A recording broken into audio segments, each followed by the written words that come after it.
बिस्मिल्लाहिर्रहमानिर्रहीम, अस्सलाम वालेकुम and welcome to Ramzan at home. मैं हूँ आपकी मेज़बान जुगन काज़िम और आज एक ऐसी चीज़ पे बात करना चाहूँगी जो मैंने नोटिस की आज आप लोगों के पास ट्रांसमिशन करने के लिए आते हुए। व्यूअर्स, बहुत अफसोस के साथ मुझे ये कहना पड़ रहा है कि हर रोज़ जब मैं रमज़ान ट्रांसमिशन के लिए आप लोगों के पास आ रही होती हूँ, रमज़ान एट होम के लिए, तो ऑब्वियसली बहुत से घर भी पास से गुज़रते हैं जब आप गाड़ी में आ रहे होते हैं, और मैं क्योंकि रहती भी दूर हूँ तो उस 40-45 मिनट की राइड में बहुत सी चीज़ें देखने को मिलती हैं। लेकिन जो सबसे कॉमन चीज़ मैं देख रही हूँ वो ये है कि स्टायरोफोम के डब्बे, प्लास्टिक के डब्बे, थैले ज़मीनों पे घरों के बाहर पड़े हुए होते हैं। अब ऑब्वियसली जिन घरों के बाहर ये इस तरह मैस मचा हुआ होता है वहाँ पे लंगर का एहतमाम किया जा रहा होता है, जो बहुत ही अच्छी बात है, बहुत अच्छा अमल है। लेकिन उसके साथ साथ सफाई सुथराई का ख्याल रखना भी बहुत ज़रूरी है, उन लोगों के लिए भी जिनके घरों के बाहर लंगर का एहतमाम हो रहा है या किसी जगह पे वो लंगर का एहतमाम कर रहे हैं, और उन लोगों के लिए भी जो लंगर लेने के लिए आते हैं। देखिए, सफाई निस्फ़ ईमान है। जगह को नीट एंड क्लीन रखना, लंगर खाते हुए ज़मीन पे उसको गिरा देना, नीचे मैस मचाना। दुनिया में बहुत से ऐसे लोग हैं व्यूअर्स जिनके पास एक वक्त की रोटी क्या 2-2, 4-4 दिन के बाद कहीं एक वक्त उनको कहीं रोटी नसीब होती है।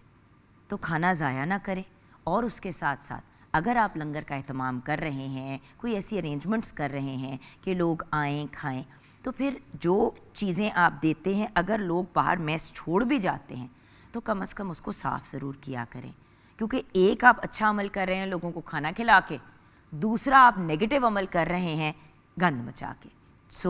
सफाई का प्रॉपर तरीके से इंतज़ाम करना। वैसे जो लोग बहुत वो जो कहते हैं ना प्रॉपर इंतज़ाम के साथ लंगर या इस तरह के एहतमाम करते हैं, वो यूजुअली बाहर एक बड़ा नीले रंग की मिलती है टब जैसे, बड़े से वो ड्रम जैसे मिलते हैं, उनके अंदर अगर आप डाल दें गार्बेज बैग, और वो भी बायोडिग्रेडेबल गार्बेज बैग जो आराम से आपको मिल जाता है डिफरेंट आपके इलाकों से, आप उस गार्बेज बैग में सारा जो भी है सामान डालें। अक्सर लोग जब उनसे पूछें कि भाई इतना यहाँ पे गंद क्यों मचा, कहते हैं लोग फेंक जाते हैं।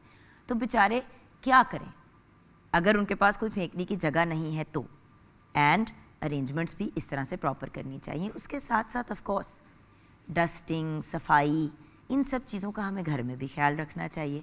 जब इंसान साफ़ सुथरे एनवायरनमेंट में रहता है तो इंसान का दिमाग भी बहुत प्लेजेंट हो जाता है, इंसान का मूड भी बहुत खुशगवार हो जाता है।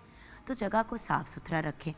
बाय द वे, कहने को तो ये जगह एक सेट है, right, this is a set, ये एक्चुअली घर तो नहीं है, लेकिन इस सेट पे भी हम सब का एज अ टीम, हमारा एक ये हमेशा बात करते हैं कि ये हमारी रोज़ी रोटी कमाने की जगह है, इसको हमने साफ़ सुथरा रखना है। ज़मीन नीट एंड क्लीन होनी चाहिए, टेबल्स की डस्टिंग, अगर कोई चीज़ें इस्तेमाल होती हैं उनको प्रॉपर तरीके से नीट एंड क्लीन रखना। सो व्यूअर्स, अगर हम सब फैसला करें कि हमने जगह को साफ़ सुथरा रखना है। अच्छा, घरों के अंदर भी अक्सर ऐसा होता है कि जो कमरे कम इस्तेमाल होते हैं, अगर आप उनमें जाएं रैंडमली तो मिट्टी पड़ी होगी, धूल पड़ी होगी। हमने तो घर में ये भी उसूल बनाया हुआ है व्यूअर्स कि जिन अलमारियों में और शेल्फ्स वगैरह में बर्तन वगैरह पड़े होते हैं उनको हम हफ्ते में एक दफ़ा ज़रूर साफ़ करते हैं। जो किताबों की शेल्फ्स हैं उनको हर 2 हफ्ते के बाद सारी किताबें बाहर निकाल के उनको झाड़ के जगह को नीट एंड क्लीन करते हैं। इतनी मिट्टी पड़ी हुई होती है कभी कभी लोगों के घरों के अंदर, और मैं हैरान होती हूँ कि फिर लोग जब कहते हैं कि हमें सांस नहीं आता या एलर्जीज़ हो गई हैं या दमे की प्रॉब्लम हो गई है, तो लोग कंफ्यूज क्यों होते हैं। एक्चुअली डस्ट, जिसको हम धूल भी कहते हैं, उससे इंसान के लंग्स इरिटेट होते हैं और फिर इंसान बीमारियों की तरफ बढ़ जाता है। खैर, तो आज ये आपसे रिक्वेस्ट करनी थी कि अपने इर्द गिर्द के माहौल को साफ़ रखें, हो सके तो आप दरख्त लगाएं, और उसके साथ साथ दरख्त पौधे वगैरह लगाएं, पॉजिटिव अमल करें जैसे कि लंगर, तो फिर सफाई सुथराई का बहुत ख़ास ख्याल रखें। व्यूअर्स, यहाँ पे अब बढ़ते हैं हम हमदे बारी ताला की तरफ, जो प्रेजेंट करेंगे हमारे बहुत ही प्यारे भाई शहजाद संतू खान कवाल, और उनका पूरा ग्रुप हमारे साथ आए हैं। नेशनल और इंटरनेशनल लेवल पे इनको बहुत पजीराई मिली है माशाल्लाह से। हमज़ा शहजाद संतू भी हैं, अशल शहजाद संतू भी हैं, देन इमरान आफरीदी हैं, शाहिद इकबाल हैं, गौहर हबीब हैं, मोहम्मद हुसैन हैं, नबील महमूद हैं, इज़ाल अली भी हैं, तबस्सुम अली भी हैं, माजिद अली भी हैं, कमर अशरफ भी हैं एंड यासिर अली भी हैं। तो आप सबको वेलकम करना चाहेंगे प्रोग्राम में। और भैया आपकी तरफ बढ़ेंगे हमदे बारी ताला के लिए।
कोई तो है जो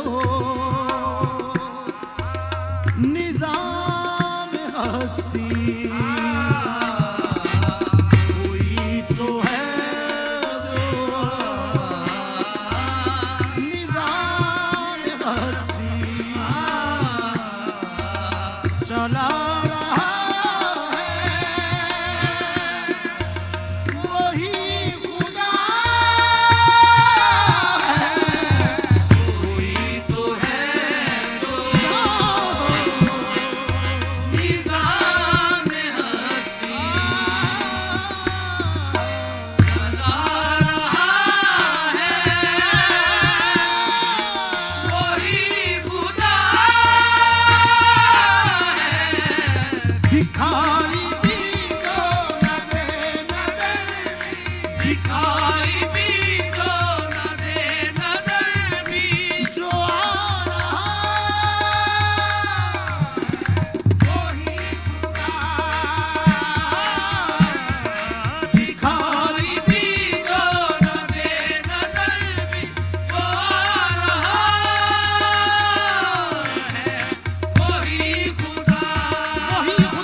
नजर भी रखे समाते भी नजर भी रखे समाने भी वो जान लेता है नियतें भी जो खाना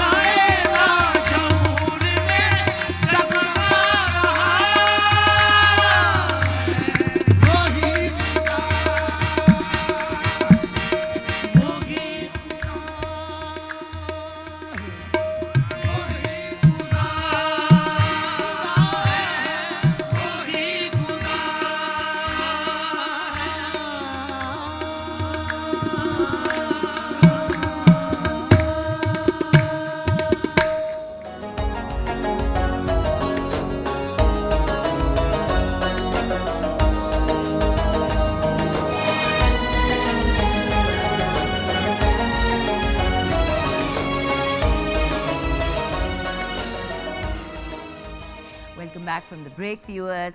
बहुत ही खूबसूरत हमदे बारी ताला सुनते हुए हम ब्रेक में गए, ब्रेक से वापस आए तो दो बहुत ही खूबसूरत पर्सनालिटीज़ आज हमारे साथ हैं। दिखने में तो खूबसूरत हैं ही, लेकिन खूबसूरत भी है ना, तो इसलिए आज अपनी दोनों प्यारी बहनों को प्रोग्राम पे बुलाया, क्योंकि इनके साथ जब भी अलग-अलग गप लगती है तो मज़ा आता है, तो जब दोनों आएंगी तो फिर इंजॉयमेंट का लेवल क्या होगा, क्या ही बात है। सो सबसे पहले मेरी प्यारी दोस्त, एक बेहतरीन host, a brilliant actor and an educationist Ayesha Jahan Zeb हमारे साथ हैं। अस्सलाम वालेकुम। वालेकुम अस्सलाम। I love your look, thank you, you look beautiful माशाल्लाह। Thank you so much. अच्छा, जहाँ पे आपने बड़ी एक शोख लुक क्रिएट की है, जी। वहाँ पे साथ वाली जो है बहुत सटल एंड एलिगेंट की तरफ गई है। आपने नोटिस किया कितना मज़े का कॉन्ट्रास्ट जी, बिल्कुल। खुद भी आप एक बेहतरीन एंकर पर्सन एंड एक्टर हैं। So we have Maira Khan with us. अस्सलाम वालेकुम। वालेकुम अस्सलाम और रमज़ान मुबारक हो आपको बहुत बहुत। आपको भी। देखिए ना, मैं नींबू बन के बैठ गई, वो एक ब्राइट एंड cheerful पर्सन, और आपने फिर एलिगेंट की तरफ चली, तो बड़ा अच्छा मिक्स बन गया ना। Very nice. और भाई जो यहाँ पे यंग जेंटलमैन बैठे हैं वो बड़े बड़े हैंडसम लग रहे हैं, लेकिन अब हम आपको इग्नोर करेंगे, ठीक है बॉयज? अब हम यहाँ पे जाने लगे। ओके, सो आज हम आपको ज़बरदस्ती लड़कियों की बातें सुनाएंगे। होता ना, मर्द हजरात जब खवातीन बात करी थी तो अक्सर कहते हैं आई एम गोना गो। अच्छा, ऐसा कुछ नहीं होता, बड़े इंटरेस्ट से वो सुन रहे होते हैं, कान लगा के। मेरा ख्याल है ये सब, वो देखिए पीछे सब सर हिला रहे हैं। हाँ जी, इतने शौक से सुन रहे थे कि बुढ़ियां गल की कर रही हैं। बुढ़ियाँ गल की कर रही हैं, लेकिन लेकिन ये वाले हमारे भाई हैं, वो कहते हैं किसी भी नेगेटिव गुफ्तगू में पढ़ने से बेहतर है बंदा किनारा कशी कर ले। मैं यहाँ बिल्कुल ऐसी वो बात। कहते हैं ना कि कहीं ये हमारे ऊपर ना बात आ जाए, क्योंकि जब भी खवातीन बात करती है और हमको कोई मर्द का कोई इशू या कोई इस तरह की हो ना कि हस्बैंड ये वो, तो एकदम से बात किसी और के हस्बैंड की हो रही होती है, लेकिन अपना हस्बैंड बुरा लगना शुरू हो जाता है। होता है, नोटिस किए? नहीं, अच्छा मेरे साथ बिल्कुल अच्छा, ऐसा मेरे नहीं साथ ही बड़ा होता है। अगर कोई कहता है ना मेरे हस्बैंड टाइम नहीं देते, हर वक्त बिजी होते हैं, मसरूफ होते हैं, मुझे एकदम से याद आना शुरू हो जाता है, 1 मिनट, फैसल भी बड़ा बिजी है आजकल। बच्चों को मैं ही देख रही होती हूँ, 1 मिनट, फैसल बच्चों को बिल्कुल टाइम नहीं दे रहा, मैं ही दे रही हूँ, 1 मिनट, फैसल को भी फोन करना जरूरी है। तो बिला वजह जो कहते हैं ना कि वो लपेट में सारे आ जाते हैं, यू आर डिफरेंट।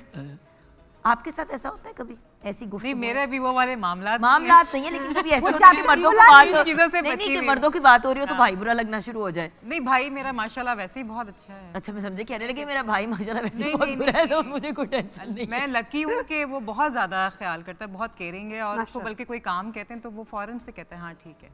बिजी होता है लेकिन निकाल लेता है वक्त। निकाल लेता है टाइम। और कुछ लोग ऐसे होते हैं जो बिजी नहीं भी होते लेकिन मसरूफ लग रहे होते हैं। लुक बिजी डू नथिंग वाला हिसाब है। हाँ, लोग बिजी डू नथिंग। अच्छा, लेकिन आप दोनों इतनी बिजी लगती नहीं है जितनी आप दोनों मसरूफ हैं। ये भी कि बिल्कुल इतनी ठीक है। खूबसूरत हालतें उन्हीं लोगों की होती हैं जिनको लोग प्रिज्यूम करते हैं कि रिलैक्स करते होंगे घर में सारा दिन।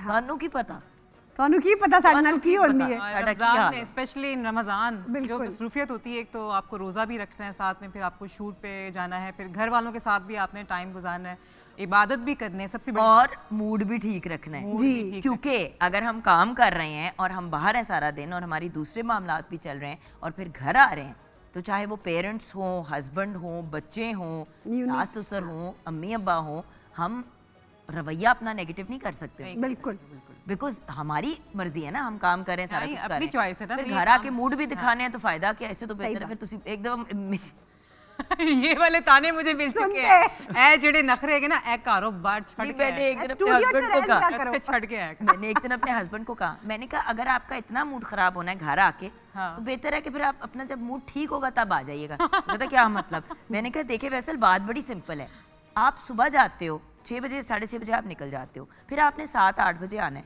अब बच्चे तो एक्साइटेड होंगे बाबा को देख के, वो ऊपर चढ़ेंगे भी, छलांगे भी मारेंगे, एक्साइटेड भी होंगे।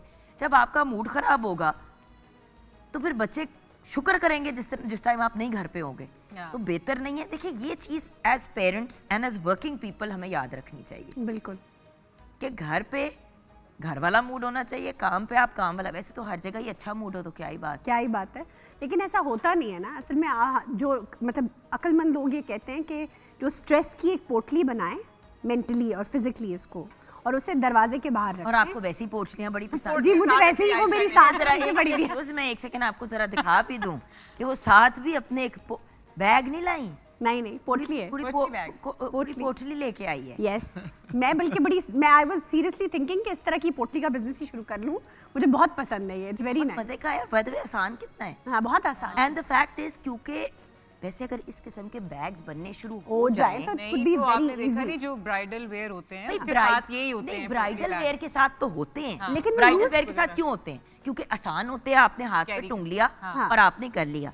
इवन और वो जो सलामियां मिलनी है वो भी आप फटाफट खोल जो के। क्लच है वो बेचारा वो खुला खुलता है। अब तो सलामियों का क्या आलम है कि थैला होता है किसी एक रिश्तेदार के साथ और वो थैले के अंदर सलामियां डाली जा रही सही बात है, सही एक बात वक्त होता था जब कुछ मतलब लोग सलामी देते थे, कुछ लोग गिफ्ट ले आते थे। अब तो प्योर सलामी का रिवाज है, अच्छी बात है हाँ। क्योंकि फिर जो जी चाहता है कपल का वो खरीद लेता है, बिल्कुल ऐसे ही है। इन्वेस्ट बात कर है, लेता है, अच्छी बात कुछ है, तरह कर बिल्कुल लेता है। बट पोटली इज Isn't- अच्छा, उस पोटली को बना के हमने क्या उस कर पोटली को बना के आप घर दिमाग के के मसाइल का पोटली। सारी जो बाहर के मसले मसाइल हैं, जॉब के ऊपर जो परेशानियां हैं, बाहर किसी से आपका झगड़ा हो गया, उस सबको एक पोटली में बांध दें और उसे घर के दरवाजे पे छोड़ दें। और जब अंदर जाएं तो बिल्कुल एक फ्रेश इंसान की तरह जाएं, ताकि घर में जितने भी आपके रिश्ते हैं, माँ है, बहन है, बच्चे हैं, उनके साथ वो ज्यादती ना हो। जो आपका जोर अगर बाहर नहीं चला तो आप उन बच्चों पे या अपने माँ बाप पे, बूढ़े जो है जो जिनको आपका टाइम चाहिए, उनके ऊपर वो जोर ना चलाएं। अच्छा,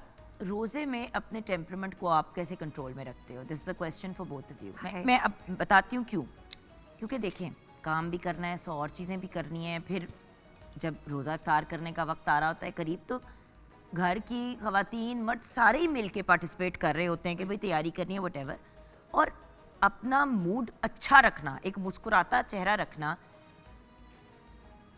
ऑब्वियसली ईमान इंसान का स्ट्रॉन्ग हो, वो सारी चीज़ें अपनी जगह, लेकिन इंसान तो फिर इंसान है ना। एग्जैक्टली। तो how do you control your temperament? सबसे पहले तो इस्तगफार करें। आपको कोई गुस्सा आता है, जो हमारे दीन में भी हमें बताया गया है कि गुस्सा आए तो आप पानी नहीं पी सकते। मैं वही कहने लगी हूँ ना, इस्तगफार करें, आप अच्छी चीज़ें याद करें। और मुझे बहुत ये प्रॉब्लम मेरे साथ है, एक तो मेरे सर में दर्द शुरू हो जाता है। जो शुरू के रोजे होते हैं उसमें तो स्पेशली मुझे ये प्रॉब्लम शुरू हो जाती है कि मेरे सर में बहुत दर्द। डिहाइड्रेशन होती है ना। Exactly. क्योंकि बॉडी को आदत है सारा दिन पानी पीने की। अब थोड़ा- आप थोड़ा- पूरा पानी सहरी में लेने की कोशिश करें और इफ्तार में। लेकिन नहीं पी सकते ना आप इतना पानी। हाँ, नहीं पिया ही नहीं जाता। और सबसे ज़्यादा तो मुझे गुस्सा आता है जब मैं गाड़ी ड्राइव कर रही होती हूँ, तो जो कर रहे होते हैं, ओवरटेक कर लिया, कोई आ रहा है, बाइक वाले आ रहे मुझे हैं, लग रहा है ये आज हुआ है आते हुए। हुआ है ना मेरे साथ। और फिर मुझे आयशा याद है कहानी नहीं, सुना भी मेरा दी है। रोजा मेरा रोजा है, नहीं कंट्रोल करो।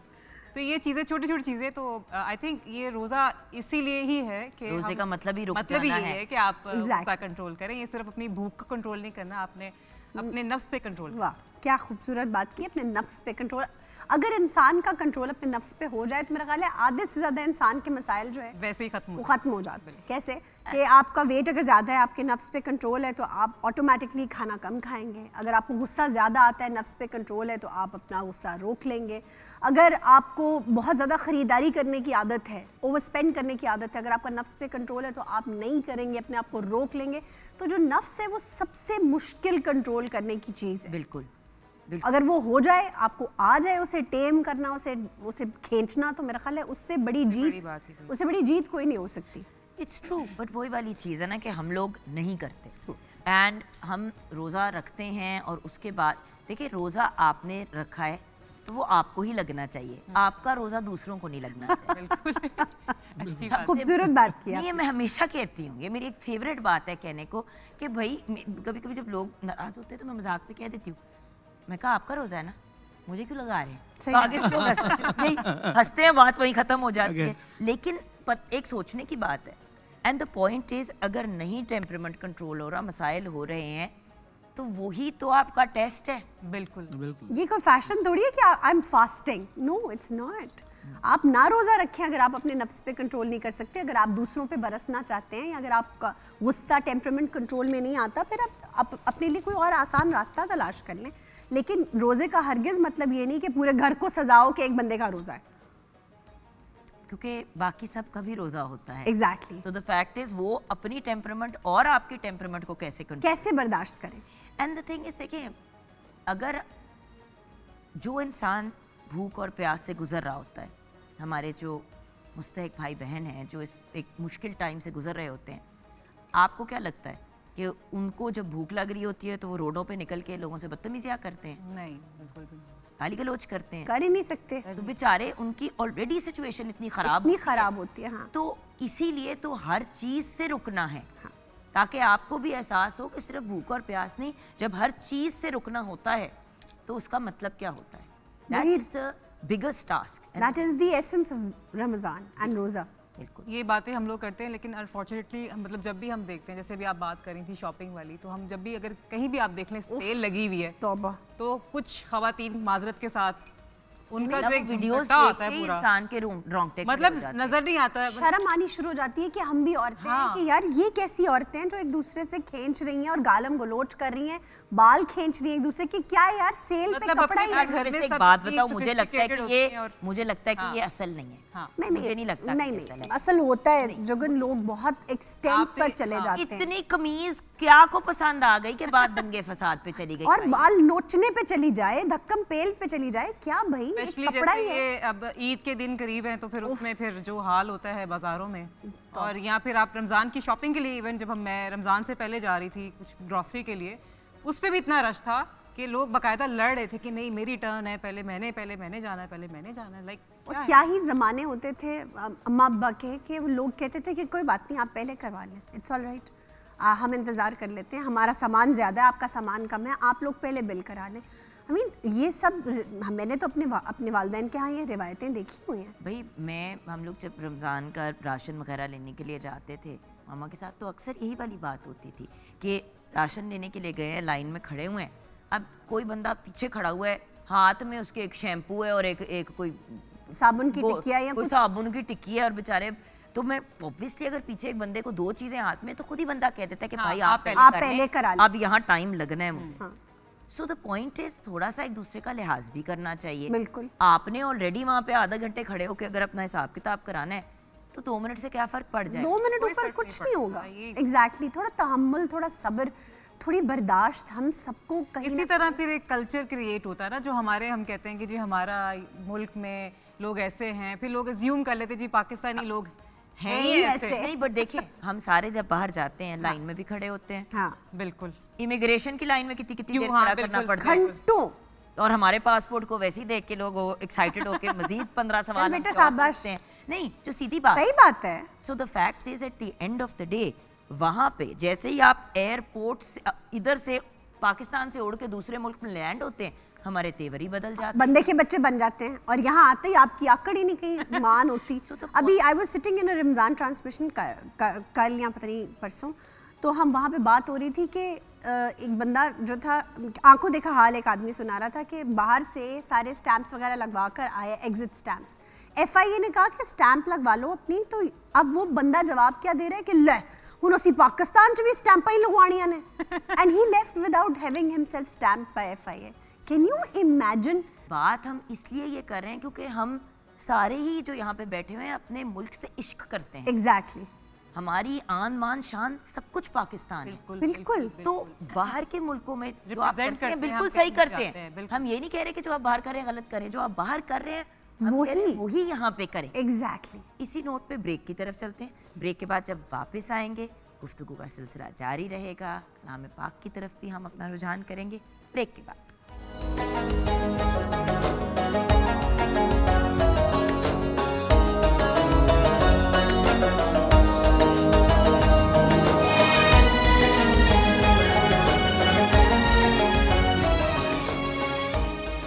Welcome back from the break viewers. हमारे साथ मायरा एंड आयशा हैं, दोनों ही मेरी बहुत प्यारी दोस्त हैं। और क्योंकि हम सारे ही सेट पे अपने मुल्क से इतना प्यार करते हैं कि कुछ थोड़े से हम ब्रेक से पहले तो इमोशनल हो गए। हाँ। लेकिन अब एक और एंगल में इमोशनल होने का वक्त हो गया है। अपने बचपन की बातें भी तो कितनी प्यारी और यार। कितनी मीठी होती हैं। सही बात। सो मुझे ये बताइए कि बचपन का रमज़ान कैसा होता था मायरा? बहुत ही खूबसूरत। मैं कहती हूँ कि मैं बहुत ही लकी रही हूँ। जो आजकल की जनरेशन में कहती हूँ कि वो चीज़ें वो फील ही नहीं कर सकते, वो जो हम कर चुके हैं, जो हमने वक्त देखा हुआ है। तो वो वक्त क्या था? मैं बिकॉज इतना खूबसूरत, इतना हैपनिंग, मतलब इकट्ठे बैठना और सहरी की जो प्रॉपर एक तैयारी होती थी उसमें क्या होती थी, क्या क्या बनता था घर में? पराठे, लस्सी, दही, दही। और घर का जमा हुआ घर का दही होता घर का था, वो जमा हुआ। लकड़ी, वो मिट्टी के बर्तन मेरी में, माशाल्लाह मिट्टी के वालदा, कूंडे में कूंडों की दही। हाँ। कूंडों की- अगर ना भी कूंडे हो की तो स्पेशल लेकर आते थे। हाँ। जाकर सहरी के मलाई वक्त वाली। मेरे अब्बू जाकर लेकर आते थे। ढोलची का ढोल बजाना वो बिल्कुल वो बजाने आता था कि जगाने के लिए। जगाने के लिए उठ जाओ, सहरी का वक्त होने वाला रोजे है। का वक्त हो गया। तो ये सारी चीजें अभी मैं देखती हूँ बच्चों को पता ही नहीं है। आजकल के छोटे छोटे बच्चों को बताओ ना, ऐसे भी होता है तो कहते हैं वाकई ये कैसे हो सकता है? ये ढोलकी वाली चीज मैंने नहीं कभी एक्सपीरियंस ढोलची वाली नहीं, मोहल्लों में मोहल्लों में ढोलची होता था। बाकायदा एक बंदे को पैसे मिलते थे इस बात के कि पूरा रमजान उसने सहरी जगानी है। हर घर के आगे से वो ढोल बजाता हुआ गुजरता था कि वो घर उठ जाए। मेरा ख्याल है उधर हमारी काफी तो लोग अलार्म जमात- क्लॉक हमें जगाती थी भाई। आपकी अलार्म वो क्लॉक जो नहीं होती थी नी हमारी वाली, तो- वो जिसका हाथ दबा भी देते थे तो वो रुकती नहीं थी, वो जो चीखों वाली होती थी। हमारी वो तो अब वो मोबाइल उसकी हाँ, जगह वो अब मोबाइल मोबाइल काम फोन आ पूरा चुके हैं। करता है। तो ऐसे ही है। मुझे याद है कि मोहल्ले की खवातीन होती थी, वो आती थी, मतलब जब सहरी हो जाती थी तो उसके बाद हम लोग सब जाते थे, मस्जिद में जाते थे, वहाँ जाके कुरान पढ़ना। और बच्चे मतलब बच्चियाँ अलहदा और मतलब बॉयज़ अलहदा, सारे मेल्स अलहदा। तो ये वाली फीलिंग होती थी माशाल्लाह से, बड़ा ज़बरदस्त टाइम होता था। और स्पेशली पीटीवी का मैं कहना चाहूँगी कि पीटीवी की जो एक कवालियाँ चलती थी और इनकी, ये तो अब शुरू हुआ है सिलसिला रमज़ान ट्रांसमिशन वगैरह का। उस वक्त ऐसा कुछ नहीं था, बस हम सुनते थे, कवालियाँ सुनते थे। सुबह सुबह पराठे बन रहे होते थे और तारर कवालियाँ साहब चलती की होती जो थी ना, सहरी करते साथ ही मुस्तंसर हुसैन तारर साहब बिल्कुल। की नशरियात शुरू हो जाती थी और हम कार्टून्स देखते जिसमें थे। कार्टून होता था टॉम एंड जेरी। एग्जैक्टली और वो देख के तो हम गाड़ी में बैठते थे और स्कूल पहुंच जाते थे। आप इतने वैसे पुराने तो नहीं थे शहजाद भाई, वो भी सारे ला रहे हैं अपने। नहीं, उन्होंने भी देखा होगा यकीनन। होता था इस तरह ही। ये इतने पुराने वाली बात नहीं है, ये मिलेनियल्स की बात हो रही है। हम हाँ, सब millennials की बात हो रही है, एग्जैक्टली। millennials की बात। तो मेरा ख्याल है यहाँ पे बेशतर लोग मिलेनियल्स ही हैं। नहीं, एक छोटू भी नजर आ रहा है। नहीं, वो तो जेन जी है ना। Gen Z भी भी बैठा है। जेन वाई। रमजान इस Gen तरह Y होता है था। रमजान वाई इज दिस एक रमज़ान की बहुत खुशी होती थी। रमज़ान में लोग वो क्या कहते हैं, टोलियां बना के निकलते थे नात शरीफ पढ़ने लोगों ने, बिल्कुल। जिसे हम कहते थे बज़्म बज़्म। एक बन के निकलती थी। बिल्कुल। और ताक रातों में तो ये और बहुत जोरों बहुत बड़ा उसमें शरारत एक किया मुकाबला होता था। बिल्कुल। नात शरीफ का मुकाबला होता था, पूरा महीना वो पढ़ते थे। फिर 27 रमज़ान को एक पूरा फंक्शन होता था बहुत बड़ा, बिल्कुल। सारी रात वो सारी चलना, रात फिर उसमें जागना। इनाम दिए जाने वाह। वो बज़्मों को। तो एक बड़ा अच्छा ये माहौल था। तो अब भी ये अपना पीटीवी ने अभी शुरू किया है कि रमज़ान कोशिश है। ट्रांसमिशन शुरू, हाँ, कवाली का भी रंग दिया जा रहा है, नाज शरीफ का भी रंग दिया जा रहा है, ताकि उसको दोबारा लेके आ रहे हैं उसको ना। रहमत का महीना है, इसमें अल्लाह का जिक्र भी होता है, करना चाहिए। और हमें ये महीना हम लोगों को मिला है बिल्कुल। अल्हम्दुलिल्लाह कि ये मुसलमानों के हिस्से में ये पाक महीना है। बेशक। तो हमें इस पे फ़ख्र है, इस पे नाज होना चाहिए कि अल्लाह ने हमें ये दिया है कि अपने जितने भी आप गुनाह करते हैं इस महीने में मुआफ़ करवा लें आप। माफ क्या करवा बात, लें और क्या गुनाहों को अपनी इबादत के थ्रू धो दें धो दे, बिल्कुल। और दोबारा ना करें। और दोबारा ना करें। हाँ, मैं ये कहने वाली थी कि ये सब हुआ करता था हमारे बचपन में, क्योंकि हमारे पास ये नहीं था उस वक्त। We did not have palm tops, हमारे पास फोन्स नहीं थे, आईपैड्स नहीं थे, स्मार्ट टीवीज नहीं थे। और बाय द वे उसके बाद आई रिमेम्बर जब हम छोटे ही थे तो आ गई थी अटारी एंड निंटेंडो। निंटेंडो। लो जी, ओ, हम लोगों ने उधर से खेली है। मसला खराब होना शुरू हुआ था। एग्जैक्टली। अच्छा, ये हम करते थे। हाँ, सहरी करके तो हमने पहले गेम्स खेल ली, चादरों के अंदर। सुपर मारियो हाँ, ब्रदर्स। Super Mario, Exactly. और उसके बाद फिर हम लोग स्कूल जाते थे। यस। और फिर आके पूरी दोपहर सोना और अम्मा से डांट पड़नी कि रोजा रखा क्यों है तुमने, अगर तुमने सोना ही था तो। सोना था और नमाज के लिए नहीं उठ रहे, हाँ। और फिर अगर नमाजों के लिए भी उठ रहे हैं, बाकी भी कर रहे हैं, तो फिर अगर वीडियो गेमें खेलनी है उसमें भी डांट पिट रही है कि भाई अपनी पढ़ाई करो, रोजा लग रहा है प्लीज खेलने दे। रोबोट की तरह बैठ के ना वो गेमें खेल रहे हो। और बिल्कुल इफ्तार के वक्त अम्मा का हिलाना कि अब उठ जाओ, अब रोजा खुलने लगा है तो तुम्हें नींद आ रही है, तो फिर जबरदस्ती उठा के टेबल बंदा पर भूख की बैठाना। मारे निढाल होके भी हो सो रहा था तो हमको लगता था हमें नींद आ रही है। अब इसमें हमारी गलती तो नहीं है ना भैया। सही बात है। और शुरू में होता था कि रमजान के जो शुरू के दिन होते थे उसमें भूख नहीं लगती थी, हाँ। और फिर जब खत्म होने वाले होते थे अभी सहरी कब आप होगी, पता नहीं कौन- कब होगी, पता नहीं भूख आपके लग रही रोजे है। कौन से थे, हमारा तो उल्टा होता था। मेरा उल्टा होता था कि पहले कुछ दिन ऐसे लगता था कि पेट में जबरदस्ती। चूहे दौड़ नहीं रहे, मुक्के मार रहे हैं। मेरा अंदर से गला घोट रहे हैं। अच्छा, कुछ दिनों के बाद बंदा कहता था यार ये तो बहुत सुकून easy है। फिर रमजान के बाद नॉर्मल खाने की रूटीन की तरफ नहीं आया जाता नहीं था। आया बहुत जाता। टाइम लगता सुबह के 2:30-3 बजे बंदा जाग उठता था कि भूख लगी है, घर वाले कहते चुप सो जा वापस। तो वो पूरी रूटीन, बट एक बड़ा अच्छा सिस्टम को रीसेट करने का तरीका है। अच्छा, अपने बच्चों के साथ अब जी। रमजान की सहरियों और इफ्तारियों का क्या अब एहतमाम? तो आजकल के बच्चे तो बिल्कुल ही अलग से बच्चे हैं, हमारे जैसे तो नहीं है। हम तो अम्मा के साथ उन्होंने जानमाज बिछानी तो हमने भी बिछा लेनी, उनके पीछे पीछे नमाज पढ़नी शुरू हो जानी, नवाफिल पढ़ने लग पड़ना। अब के बच्चे जो है अपनी दुनिया के ही हैं। कोई पढ़ते पढ़ते अगर कहीं जाए नमाज बिछा ले तो खामोशी से पढ़ लेगा, उससे पूछो तो कहेंगे आपको क्या, ये तो मेरा और मेरे अल्लाह का मामला है। अच्छा, ये हमारी जनरेशन में ये चीज़ नहीं थी। हम कहते थे अच्छा अम्मी पढ़ लेते हैं। आज भी अगर कोई बड़ा कह देना कि नमाज पढ़िए, नहीं पढ़ी, अच्छा अभी पढ़ लो फौरन। अच्छा, लेकिन एक बात बताऊं, हम जब छोटे होते थे ना, मैं अपने यूथ को बहुत क्रेडिट इसलिए देती हूँ, हम जब पढ़ते थे नमाज तो हम इसलिए पढ़ते थे क्योंकि अम्मा अब्बा ने कहा है या नानों ने बोल दिया कि चलो नमाज पढ़ो, तो कुछ हद तक डर से भी हम पढ़ लेते थे। सही। आज के बच्चे जब नमाज पढ़ते हैं ना तो अपनी मर्जी से, अपने दिल से पढ़ते हैं, कनेक्शन और फिर वो बच्चे सारी जिंदगी फिर नमाज की तरफ ऐसे उनका ही, रुझान बिल्कुल, रहता ऐसा ही है, ऐसा तो ही। ये चीज मुझे अच्छी लगती है कि क्योंकि इतने इंडिपेंडेंट इनके माइंड्स हो चुके हैं आयशा, तो वो करते वही है जो उनका जी चाहता है। यानी कि हमारी जोर जबरदस्ती की वजह से नहीं वो पढ़ रहे या डर से, वो इसलिए पढ़ रहे हैं अपने क्योंकि शौक उनका से जी पढ़- चाहता है। बिल्कुल, ये तो अच्छी ये बात बात ठीक है, अच्छी बात है, लेकिन इसमें और ऐसे फराइज अपनी खुशी से पूरा करना ये और भी बड़ी बेहतरीन बात अमल है। लेकिन कुछ बच्चे ऐसे भी होते हैं जो नहीं पढ़ते, फिर उनके लिए फिर मुश्किलात होती है पेरेंट्स के लिए, फिर उनको डंडे के साथ क्योंकि समझाना देखिए पड़ता है। आपका हमारा फर्ज है हाँ, कि एक सर्टेन एज तक हमने कि जैसे तैसे भी उनको इस तरफ लेके आना है अब बिल्कुल और आदत अगर- डालनी है। और जैसे कि मुझे किसी ने एक बात कही पिछले दिनों कि जी अगर उन्होंने नहीं सिखाया और उन्होंने नहीं पढ़ाया बिल्कुल तो आगे भी जो वो नहीं पढ़ेंगे उसका भी गुनाह आपको ही आप ही मिलेगा को क्योंकि जाना है। आपने फाउंडेशन ले करनी थी। नहीं दी आपने, एग्जैक्टली। देखिए कॉन्ट्रैक्टर जो है वो फाउंडेशन ले करता है, वो सही फाउंडेशन नहीं ले करेगा, घर गिर जाएगा, इमारत गिर अगर जाएगी। कोई मसला होगा तो आर्किटेक्ट को कोई नहीं जाके पकड़ेगा, पकड़ेंगे वो कॉन्ट्रैक्टर को। जिसने बनाया है। तो हम कॉन्ट्रैक्टर्स है ना बच्चे, हम लोग जो पेरेंट्स हैं वो कॉन्ट्रैक्टर्स हैं, जी बिल्कुल। आर्किटेक्ट तो रब ताला है, बिल्कुल। ये सारा कुछ वाह। क्रिएट किया है। वाह। फिर वही ना, फिर आपको उनके लिए रोल मॉडल बनना पड़ता है। आप उनके exactly। सामने वो घर का माहौल वैसा क्रिएट करेंगे तो वो ऑब्वियसली वो फॉलो तो करेंगे कहीं ना कहीं किसी ना किसी टाइम पे जाकर वो चीज़। एग्जैक्टली। अब और एक और चीज कि उसमें भी जो इल्जाम तराशी होती है ना, वो ज्यादातर माँ पे दी जाती है कि माँ ने परवरिश करनी थी और माँ ने परवरिश नहीं की, लिहाजा ये बच्चे ऐसे हैं।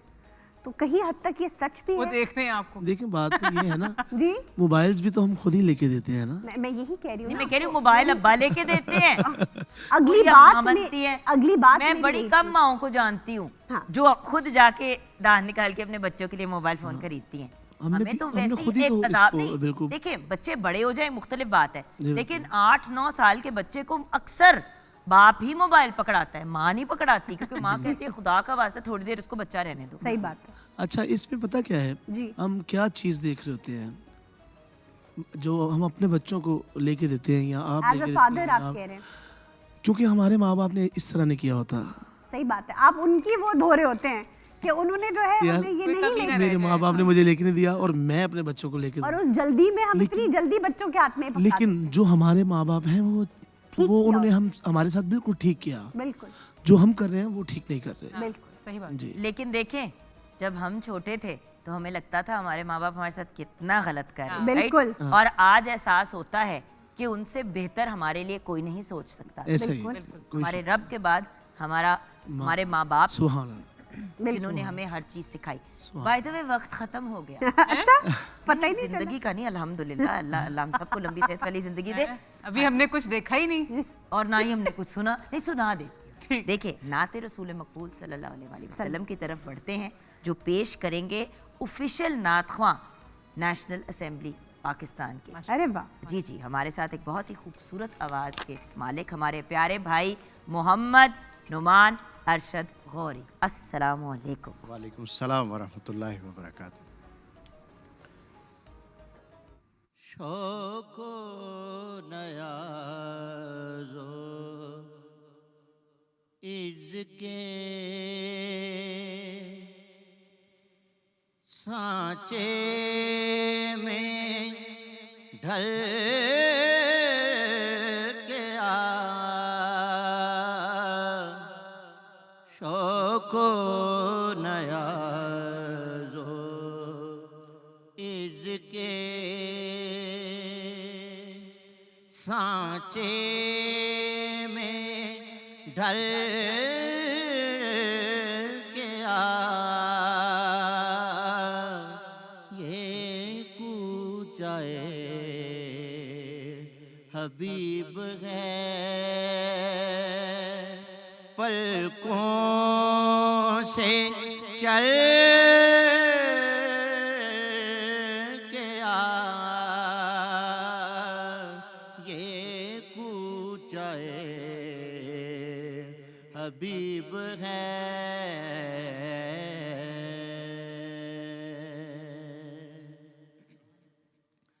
माहे अरब के आगे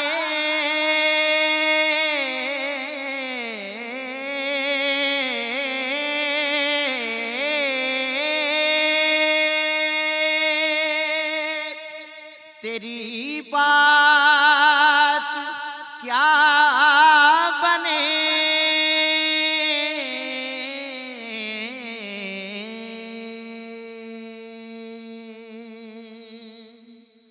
माहे अरब के आगे तेरी बात क्या बने,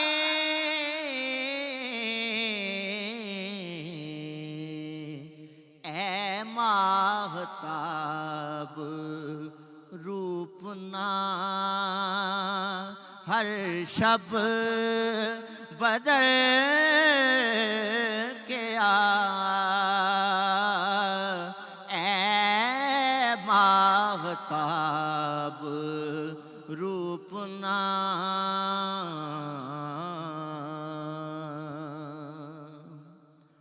और सोजो तपश सुखन में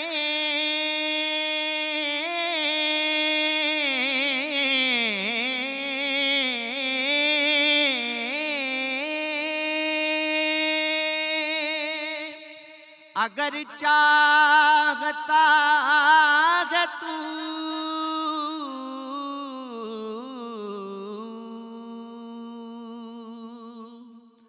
सोजो तपश सुखन में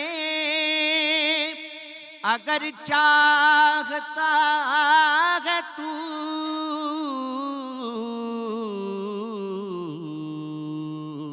इश्क़े नबी की आग में ताइब पिघल के आ, इश्क़े नबी की आग में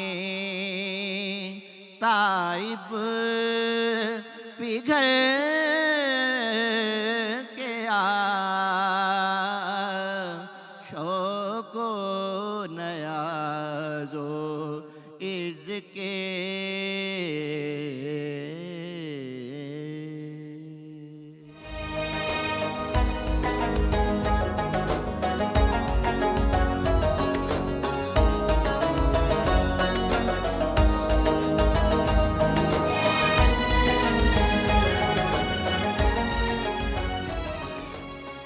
back from the break viewers. माशाल्लाह बहुत ही खूबसूरत नाते रसूल मकबूल सल्लल्लाहु अलैहि वसल्लम पेश किया हमारे प्यारे भाई ने। आफ्टर ऑल हमें रिप्रेजेंट करते हैं पूरी दुनिया में। माशाल्लाह माशाल्लाह, क्या बात है। हम सब बहुत अप्रिशिएट कर रहे थे अभी ब्रेक में भी आपको माशाल्लाह से। लेकिन अब हम सेहत की बात करने जा रहे हैं और आपके फेवरेट फ्रूट की बात करने जा रहे हैं, खजूर। क्योंकि एक्चुअली व्यूअर्स खजूर तो एक फल है और आज इस टॉपिक पे डिस्कशन करने के लिए खजूर और इंजीर, जिसको अंग्रेज़ी में फिग कहते हैं, हमें ज्वाइन किया है हमारी बहुत ही प्यारी और लाडली ज़ैनब गोंदल ने, जो एक न्यूट्रिशनिस्ट भी हैं, डाइटिशियन भी हैं और फूड टेक्नोलॉजिस्ट भी हैं। यानी कि खाने की पूरी केमिस्ट्री, हर इंग्रेडिएंट की केमिस्ट्री इन्होंने पढ़ी हुई है। माशाल्लाह। यानी कि कौन सी चीज़ किस बंदे को किस तरीके से इफ़ेक्ट करती है। सो इस वजह से माशाल्लाह से पूरी दुनिया से इनके क्लाइंट्स भी हैं और उम्र भी बहुत छोटी है माशाल्लाह से। जी जी। तो मैं हैरान हूँ कि इतनी अकम्पलिश्ड यंग लेडी। लेकिन खैर, तारीफ़ें बहुत हो गई ज़ैनब, वैसे भी हम आपकी बड़ी तारीफ़ दिल में भी कर लेते हैं। ये बताओ कि खजूर और इंजीर की अफादियत, होता ये है कि जब रमज़ानुल मुबारक इख्तिताम की तरफ आ रहा होता है तो खजूर का इस्तेमाल भी इख्तिताम की तरफ आ रहा होता है। सारे साल के लिए खजूर की स्टोरी क्लोज हो जाती है, जो हैरान कुन बात है। क्योंकि आज जब ज़ैनब आपको बताएंगी कि खजूर और इंजीर के कितने बेनिफिट्स हैं, आप इसको अपनी डेली रूटीन का हिस्सा बना लेंगे। राइट ज़ैनब? बिल्कुल ऐसे ही है, क्योंकि अगर हम खजूर की सिर्फ बात करें तो मैं खजूर के फ़ायदे और सब बताने से पहले ये बताना चाहूँगी कि खजूर आपको खानी कितनी चाहिए और इसमें होता क्या क्या है। खजूर के अगर आप 100 ग्राम्स लेते हो, जो कि नॉर्मल साइज़ की खजूर को आप समझे 3 से 4 खजूर उसमें आती ये है। ग्रामों ग्रूमों में ना पड़ो, हम में से कौन जाएगा मशीनों के ऊपर उसको रखेगा। एक ज़माना था जब लोग हर चीज़ को मेजर करके खाते थे, बिल्कुल। लेकिन हमें बता देना 2, 4, 5 व्हाटएवर, 3 से 4 खजूर। 3 से 4। लेकिन ये बताना ज़रूरी है कि उसके अंदर 75 ग्राम्स यानी 75% जो है वो कार्बोहाइड्रेट्स होते हैं। यानी आपकी शुगर कंटेंट है, आपके खाने को, भूख को पूरा करने की उसमें सलाहियत है। 7 ग्राम्स ऑफ फाइबर है, जो कि बहुत अच्छा होता है आपकी बॉडी के लिए। और यूजुअली रमज़ान में या बाद में ख़ास तौर पे हम लोग फाइबर इतना ज़्यादा इंटेक नहीं कर रहे होते, तो जो खजूर है वो आपके लिए बहुत ज़्यादा अच्छा फाइबर कंटेन कराती है, आपकी बॉडी में डालती है। जिससे होता क्या है, आपकी कॉन्स्टिपेशन रिलीव होती है, आपकी जितना बॉडी में एंटीऑक्सीडेंट्स प्रोड्यूस होना शुरू हो जाते हैं, यानी बीमारियां आपके जिस्म में बनना शुरू हो जाती हैं, उसको ये जिस्म से निकालती है। आपने कॉन्स्टिपेशन की बात की, जिसका नाम है कब्ज़। बिल्कुल। अब लोग इसके बारे में बात करते हुए भी ऑकवर्ड होते हैं। हम हमेशा ये बात करते हैं कि तब कब्ज़ या पेट ख़राब होने की बात करें तो लोग ना एकदम से वो हो जाते हैं कि ये क्या बात हो रही है। बिल्कुल। बताइए जी, कॉन्स्टिपेशन की वजह से मसाइल क्या होते हैं हमारी बॉडी में? जहर फैलता है आपके जिस्म में? Constipation is mother of all diseases. आपकी अगर कॉन्स्टिपेशन आपको तकरीबन हफ्ता 1.5 हफ्ता रहती है, या आपको बहुत अरसे से आप इसके पेशेंट हैं, तो आपको ना सिर्फ कैंसर बल्कि आपका जो कॉलन पूरा है ख़राब, आपके स्टमक लाइनिंग्स ख़राब होना शुरू हो जाती हैं, और उसके साथ साथ वॉमिटिंग्स बहुत ज़्यादा लोगों में आती हैं, और आपके ब्रेन सेल्स का डैमेज होना, आपके किडनी का डैमेज होना बहुत कॉमन होता चला जाता है। तो इसलिए बेहतर है कि आप अपनी सेहत का खुद ही ख्याल रखें, और इंजीर और खजूर दोनों का ही इस्तेमाल डेली बेसिस पे अगर आप करते हैं तो आपको कभी भी ज़िंदगी में कॉन्स्टिपेशन नहीं होगी। देखो, फिग तो इन इट्स ओन सेल्फ एक बड़ा मज़े की चीज़ है। बिल्कुल। इंजीर बेसिकली जो हमें मिलती है वो सूखी हुई होती है। बिल्कुल राइट। जो ईरानी आती है इंजीर, आपने देखा होगा कि उसकी शेप भी बनी होती है फिग की तरह के। वो डायरेक्टली एक पर्पल सा बड़ा खूबसूरत सा फल होता है। फ्रेश खाएं तो व्यूअर्स, मैं उसको किसी के साथ नहीं कंपेयर कर सकती, इतना लजीज जायका होता है फ्रेश फिग का, फ्रेश इंजीर का। नहीं मिलती तो जो ड्राई फॉर्म है, क्योंकि बड़े लोग तंग होते हैं, वो चबाने में भी मुश्किल होती है, ज़रा सख्त होती है, तो फिर उसे कैसे कंज्यूम करें? पानी में डिप करके रख दें, वो इतनी सॉफ्ट हो जाती है 2 से 3 घंटों के अंदर कि आप उसको आराम से गर्म पानी में या नॉर्मल पानी में वो हो जाती है। अब एक मज़े की आपको बात बताऊं, जो आपकी फिग है यानी इंजीर है, इसको लकी फ्रूट्स भी माना जाता है। कि आपके घर में कोई फॉर एग्जाम्पल अल्लाह माफ़ करे नेगेटिविटी है या कुछ ऐसा है कि जी पॉजिटिविटी नहीं आ रही, आप इंजीर घर में ले आए, आपके घर में पॉजिटिव वाइब्स आना शुरू हो जाती है। मैं तो हर दीवार पे इंजीर चिपकाने लगी हूँ। रस्सियाँ होती हैं इंजीर की, बोलते हैं ना रस्से पे आता है, हर जगह रस्से लटका दो। आप उसका भी स्टाइल बना देंगे नहीं, मैं जितने सच में अच्छे से बना आप हर दूंगी। चीज को किसी डेकोर चीज करती से हैं। घर में मतलब घर में नेगेटिविटी जो भी चीज दूर करेगी हम करेंगे, और बिल्कुल। उसका सबसे वैसे बेहतरीन तरीका तो तिलावत कुरान पाक। बेशक बेशक जिस घर में तिलावत कुरान पाक होती है, 5 वक्त नमाज पढ़ी जाती है, उस घर में बरकतें ही बरकतें होती हैं। ऐसे ही है, बिल्कुल ऐसे और ये पर्सनली एक्सपीरियंस की भी चीज़ है। ऐसे ही है। क्योंकि जब आप कलाम की तरफ चले जाते हैं तो उसके तो कोई मुकाबला कर ही नहीं सकते हो आप। बिल्कुल। अब दोनों ही चीज़ें जो हैं वो आपके खून को साफ करती हैं, जो आपके रेड ब्लड सेल्स होते हैं जिन्होंने आपकी बॉडी में सारे फंक्शंस कराने हैं, आपके दिल से काम कराना है, खून की पंपिंग करानी है, आपके ब्रेन की तरफ जो है वो हेल्दी सेल्स को लेके जाना है, वो सब काम जो है वो आपके ब्लड ने करना है। तो आपके रेड ब्लड सेल्स जितने प्योर होंगे, जितने अच्छे होंगे, वो काम उतने अच्छे से होगा। अब खजूर का जैसे आपने पहले कहा कि इंटेक कम हो जाता है, तो हम उसको किस तरह से जो है वो इंटेक कर सकते हैं। आप डेली हफ्ते बाद ये कर सकते हो। हफ्ते बाद आप तकरीबन 15 खजूरें लें, उसको 1 गिलास पानी के अंदर डिप करके रखें, बाद में उसको ब्लेंड करके एक जार में डाल लें। वो 1 हफ्ता फ्रिज में ख़राब नहीं होगी, पेस्ट जैसी बनती है। बिल्कुल। आपने जिस चीज़ में चीनी का इस्तेमाल करना है, आप खीर बना रहे हो, सेवियां बना रहे हो, कुछ भी मीठा बच्चों के लिए दलिया बना रहे हो, अक्सर ऐसे दलिया, होता है कि जौ का दलिया हम कहते हैं बच्चों को भी खिलाएं, बड़े भी खाएं। जौ का दलिया आपने बनाया, उसके अंदर आपने 1 चम्मच ये पेस्ट डाल दी, प्योर खजूर ही है, सिर्फ पानी डाला है ताकि उसकी एक पेस्ट बन जाए, और उसको मिक्स कर लें। चीनी डालने की ज़रूरत ही नहीं पड़ेगी, और फल का फल उसमें ऐड हो जाएगा। बिल्कुल ऐसे ही है। और खजूर का अगर आपको डॉक्टर ने ये भी कहा है कि आपका स्टंट डलेगा या दिल के मसाइल हैं, कोलेस्ट्रॉल के मसले हैं, ब्लड प्रेशर के मसले हैं, तो सिर्फ खजूर खाने से ही आप इन सभी मसलों को हल कर सकते हैं। सुभान। अब खजूर जो है उसके पत्ते जो हैं वो भी बहुत फ़ायदेमंद होते हैं, या। और जो खजूर है वो इटसेल्फ और उसकी जो गुठली होती है वो भी बहुत ज़्यादा फ़ायदेमंद होती है, जिसमें हम अजवा खजूर की देखते हैं एग्जाम्पल कि उसकी वो जो डायबिटीज को कम करती है। बिल्कुल डायबिटीज़ को बहुत हद तक कम करने में डायबिटीज हेल्पफुल है। को, हार्ट को भी बहुत कम वो हाँ, दिल के लिए भी बहुत अच्छी है, लेकिन अगेन इस्तेमाल करने का तरीका बिल्कुल। बहुत ज़रूरी है कि आपको आना चाहिए। और अगर आप कोई भी अद्वियात ले रहे हैं व्यूअर्स, कोई भी मेडिकेशन ले रहे हैं, उसको नहीं आपने रोकना। बिल्कुल। ये हम बार बार डिस्क्लेमर देते हैं, क्योंकि होता ये है कि लोग कहते हैं हमने ये इलाज शुरू कर दिया है, अब हमने इंसुलिन नहीं ली। ये ज़्यादती नहीं करनी अपने साथ, या आपने अपनी ब्लड प्रेशर की जो दवाई है वो लेनी छोड़ दी। अपने लिए कोई ज़्यादा बड़ा मसला आप लोग क्रिएट करेंगे। 2-4 दिन तो बंदा ठीक रहता है, फिर उसके बाद मसला बहुत बिगड़ जाता है। बिल्कुल ऐसे ही है। अपनी दवाई जारी रखें और उसके साथ आप इन चीज़ों को इस्तेमाल बिल्कुल कर सकते हैं।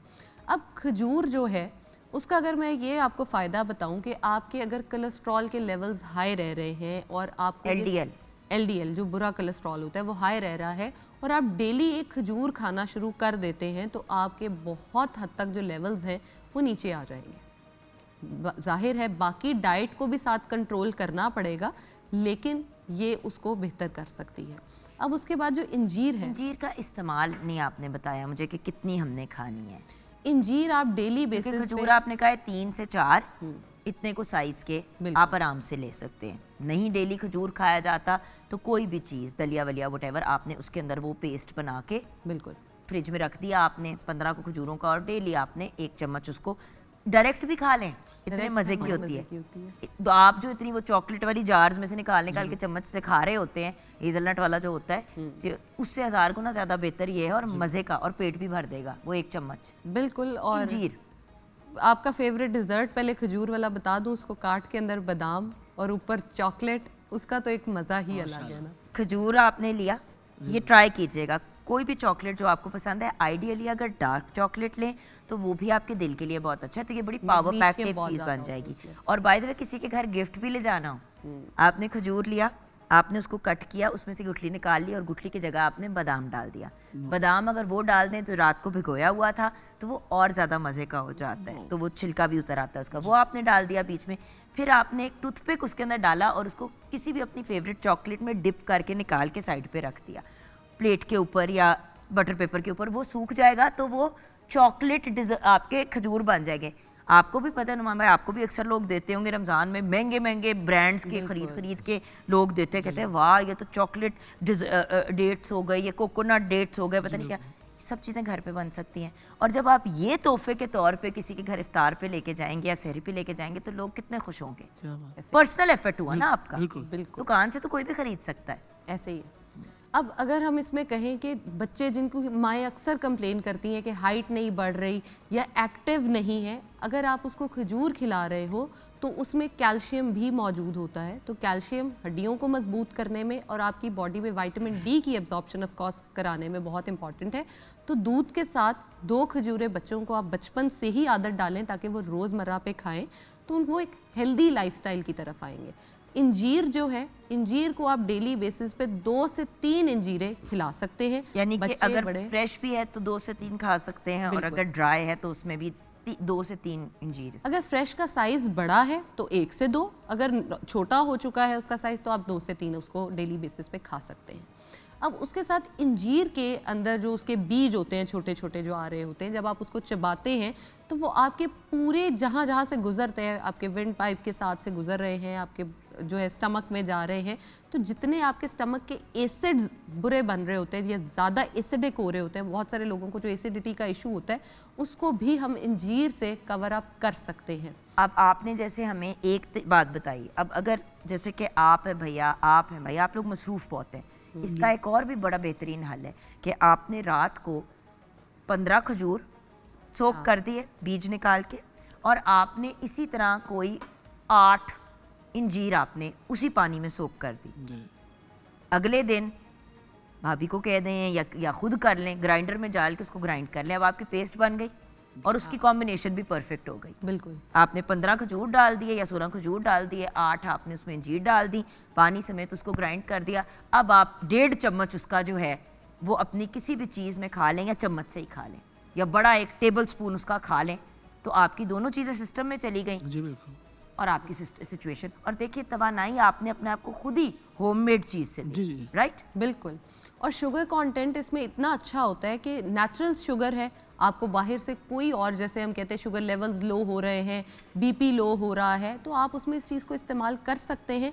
और अपनी डाइट को अगर हम अच्छा करना चाहते हैं, हेल्दी लाइफ गुजारना चाहते हैं, तो खजूर और इंजीर का इस्तेमाल डेली हमें ज़रूर करना चाहिए। Thank you so much Zainab.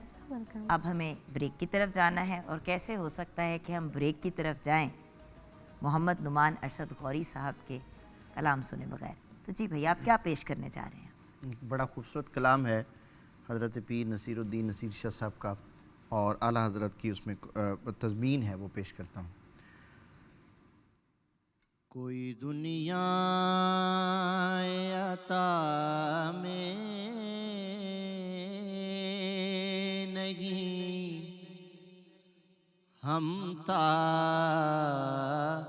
तेरा वो जो हातिम को मुयस्सर ये नज़ारा तेरा, कह उठे देख के बख्शिश में ये रुतबा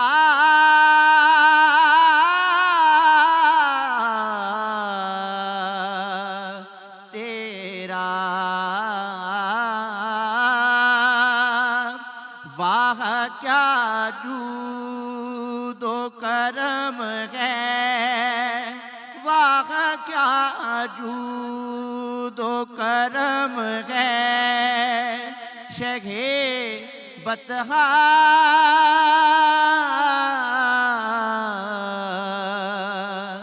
तेरा,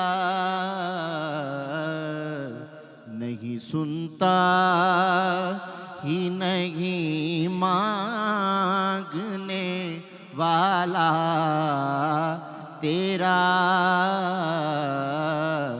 वाह क्या जूदो करम है, शगे बतहा तेरा। कई नस्लों से गुलामी का ये रिश्ता है बहार, यही तिफलियो जवानी के बिताए माहो साल, अब बुढ़ापे में खुदारा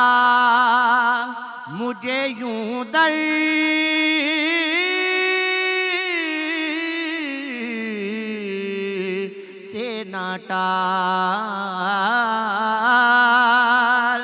तेरे टुकड़ों पे पले गैर की ठोकर,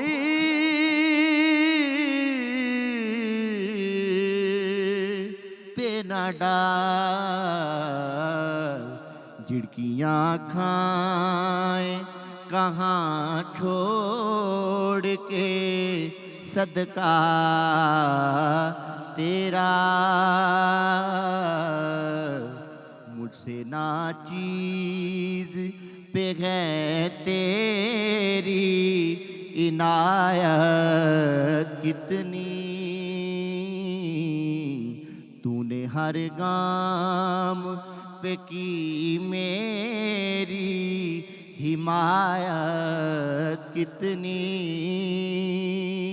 क्या बताऊं क्या बताऊं क्या बताऊं, तेरी रहमत में है वुसअत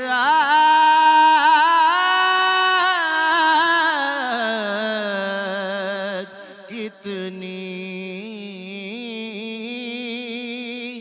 एक मैं क्या मेरे जुर्मों की हकीकत कितनी, मुझसे 100 लाख को काफी है इशारा तेरा।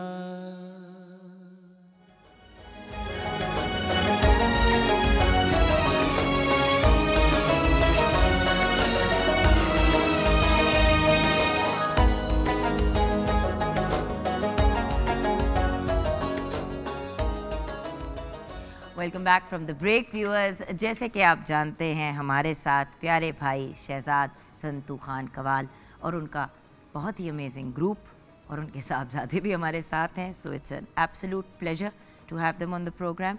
एंड देन एक ऐसी पर्सनैलिटी जो पिछले कई सालों से जो भी रिलीजियस प्रोग्राम्स मैंने होस्ट किए हैं, सारे कंटेंट को रिव्यू करना, मुझे गाइड करना एक उस्ताद की तरह, जबकि टेक्निकली उम्र में मुझसे कम है, लेकिन क्योंकि मेरे उस्ताद हैं तो मेरे बड़े भाई बाप का दर्जा रखते हैं, क्योंकि उस्ताद का वही लेवल होता है। एंड आज मेरे उस्ताद एक बेहतरीन राइटर, एक बेहतरीन मज़हबी स्कॉलर एंड होस्ट हमारे साथ हैं, डॉक्टर अली वक़ार कादरी। अस्सलाम वालेकुम। वालेकुम सलाम। अली भाई, आप तो हर जगह छाए हुए हैं, चैनल्स एक पास से और फिर यूट्यूब पे एक पास से, वो समझ नहीं आती। आप तो हर जगह छाए हुए हैं, माशाल्लाह माशाल्लाह। आपके अंदर इतनी पेशेंस और बर्दाश्त कहाँ से आती है, मुझे यही समझ आती, क्योंकि इन सब चीज़ों के लिए बड़ा टाइम और पेशेंस चाहिए होती है। तो आज का हमारा टॉपिक भी सब्र और अदम बर्दाश्त है। तो सबसे पहले तो ये बताएं कि पेशेंस या बर्दाश्त चीज़ क्या होती है? बिस्मिल्लाहिर्रहमानिर्रहीम। बहुत शुक्रिया। ये आपकी अपनी अजमत है जो आप लोगों को बयान करती है। जो बड़ा होता है वो सब कुछ बड़ा समझता है। नहीं, बट एक बात बताओ अली भाई, जिसको जो क्रेडिट बनता है देना चाहिए। लोग कहते हैं ना कि वो बहुत बेहतर बोलना शुरू हो गई है, चीज़ें सीख गई है। देखे रज़ी अल्लाह ताला अन्हो, अनहा एंड अनहुमा में डिफरेंस आपने सिखाया कि जो बोलना है तो सही तरीके से बोलो। वो जो कहते हैं ना, मेरे जैसे जिनको एक ज़माने में बर्गर बच्चे कहा जाता था, तो जो बर्गर लोग होते हैं ना, वो कुछ भी बोल जाते हैं। जी बिल्कुल। गलत कह दो बुरी बात है, इस्लाह कर दो, ऑनरी इस्लाह कर दो, ये बेहतरीन अमल है। जी बिल्कुल। अल्लाह ताला के मामलात में ईगो और अना बिल्कुल नहीं होनी अच्छी नहीं लगती वाह। और बात भी गलत है। सो जी बहुत शुक्रिया। अच्छा देखिए, इसको एक डिफरेंट पर्सपेक्टिव में मैं डिस्कस करना चाह रहा हूँ आज के टॉपिक को। हमें दो वजूद दिए गए हैं। एक हमारा वजूद है, ये जो बॉडी है जो हमारे सामने है, यानी जिस्मानी वजूद, और एक इसके अंदर हमारी पूरी पर्सनैलिटी है जिसको हम अपनी शख्सियत जिसको कहते हैं, रूहानी वजूद कहते हैं, अखलाकी वजूद कहते हैं। तो हमारे दो हिस्से हैं। एक हिस्सा ये फ़िज़िकल बॉडी है, एक हिस्सा इसके इनर इसके अंदर एक पूरी पर्सनैलिटी है, जिस तरह बाहर पर्सनैलिटी। तो ये दो मुख्तलिफ पर्सनैलिटी अल्लाह ने हमें दी हैं, मिला के बंदा एक बनाया है, लेकिन एंगल्स दो हैं, एक बॉडी और एक इसके अंदर अखलाक कह लें, रूहानी वजूद कह लें, जो मर्ज़ी कह लें। अच्छा, अब दोनों के इलाज हैं। जब ये बॉडी, ये जो फिज़िकल हमारा वजूद है, इसमें कोई प्रॉब्लम होती है, बीमार होती है, हम होते हैं, तो हम क्या करते हैं? इलाज और मेडिकेशन करते हैं। एग्जैक्टली जिस तरह हमारा जो अंदर का वजूद है, जब वो बीमार होता है, रूह बीमार होती है, अखलाक बीमार होते हैं, तो उसके लिए भी अल्लाह ने एक मेडिकेशन की है। लोग दीन को और इस्लाम और मज़हब को पता नहीं क्या रिजिड और क्या चीज़ें समझ और लेते हैं। बहुत मुश्किल बना देते। मैं इसको ये समझता हूँ कि ये बुनियादी तौर पे जिस तरह आप डॉक्टर के पास जाते हैं ना कि मुझे ये ज़ख्म हो गया, इसी तरह आप अल्लाह के पास जाते हैं कि अब मेरे अंदर ये ख़राबी आ गई। क्या बात। वो कहता है अच्छा, परेशानी की कोई बात नहीं, ये ख़राबी आई है तो ये काम कर लो, ठीक हो जाएगा, ये ख़राबी आई है तो ये काम कर लो, ठीक हो जाएगा। तो यानी जो इबादत सारी की सारी हैं, इसमें कोई टाइट करने की चीज़ नहीं है। ये बुनियादी तौर पे जब आपकी रूह बीमार होती है, आपका इनर पूरा का इनर सेल्फ बीमार होता है, तो जो डिवाइन मेडिकेशन है उसको आप सब्र कहते हैं, उसको आप नमाज कहते हैं, उसको आप सच बोलना कहते हैं, उसको आप ज़िक्र इलाही कहते हैं, और कुछ भी नहीं। सब कुछ इसी वजूद के लिए, कुछ बाहर की ज़रूरतें हैं, कुछ अंदर की ज़रूरतें हैं। एक्चुअली अल्लाह ताला ने तो हमारे लिए बहुत आसानी पैदा की है, और नबी पाक सल्लल्लाहु अलैहि वसल्लम ने उसको इन सब चीज़ों को अपनी सुन्नतों के थ्रू और अपनी सारे अमलों के थ्रू हमारे लिए एक बहुत बेहतरीन एग्जाम्पल सेट अच्छा, अब इसको मुश्किल हम खुद करते हैं, ऐसे ही है। आम इंसान मुश्किल करता है। हम खुद मुश्किल हम करते हैं। अच्छा, अब आगे देखें। अब जो ज़ाहिर और बातिन दो बॉडी हमने डिस्कस कर ली। अब हर एक को जो बीमारी लगती है उसकी मुख्तलिफ़ किस्में हैं। बाहर के जिस्म की जो अब तक सबसे ख़तरनाक बीमारी है, अल्लाह किसी को ना लगाए, वो कैंसर है। और बातिन के वजूद की जो सबसे ख़तरनाक बीमारी है, जो ज़ाहिरन ख़तरनाक नहीं लगती, वो इम्पेशेंस है, बेसब्री। आप क्या चाहती हैं? अब इन बेसब्री है क्या, उसको डिफ़ाइन करती हैं। अदम बर्दाश्त, अदम बर्दाश्त और बेसब्री, ये दो थोड़ी मिलती जुलती चीज़। मिलती जुलती चीज़ें हैं। अच्छा, अब इसको हम डिफ़ाइन करते हैं। एक चीज़ है मेरी ख्वाहिश है। अब अल्लाह ताला ने हर शय के रिज़ल्ट्स प्रोड्यूस करने का एक डिसिप्लिन रखा है पूरी कायनात में। मैं ये चाहता हूँ कि नहीं, मैं दुआ कर रहा हूँ, हम मायूस हो जाते हैं, ये मैंने दुआ की, मुझे अभी इस टाइम पीरियड में फ़लाँ चीज़ मेरी ज़रूरत के मुताबिक चाहिए और जल्दी चाहिए। अल्लाह ताला ये फरमाते हैं कुरान मुझे में। 80s के आ रही है, अपना बचपन याद आ रहा है, अपने टीनेज के इयर्स आ रहे हैं, अच्छा। बल्कि इवन 20s में 1 सेकंड में चाहिए होता था रिजल्ट। याद है शहजाद भाई? जी बिल्कुल, छोटे होते थे तो क्या होता था कि बस अभी फौरन हो जाए चीज़। जी बिल्कुल। वक्त गुजरता है, अपनी औलाद होती है, तब जाके कहीं एहसास होता है, और इतना वक्त आपने इम्पेशेंस में गुजार दिया होता है और अपनी हालत गैर की होती है। अच्छा, अब पेशेंस क्या है? जब आप कोई शय तलब करते हैं और बैठ जाते हैं तो उस सब्र को पेशेंस नहीं कहते। जब आप कोई शय तलब करते हैं और उसके लिए जो स्ट्रगल बन सकती है वो कर देते हैं, और उसके बाद वो अल्लाह की तरफ से आने में कुछ उसमें देर होती है, उस पीरियड में आपने जो सब्र और इस्तकामत दिखानी है उसको बेसिकली पेशेंस कहते हैं।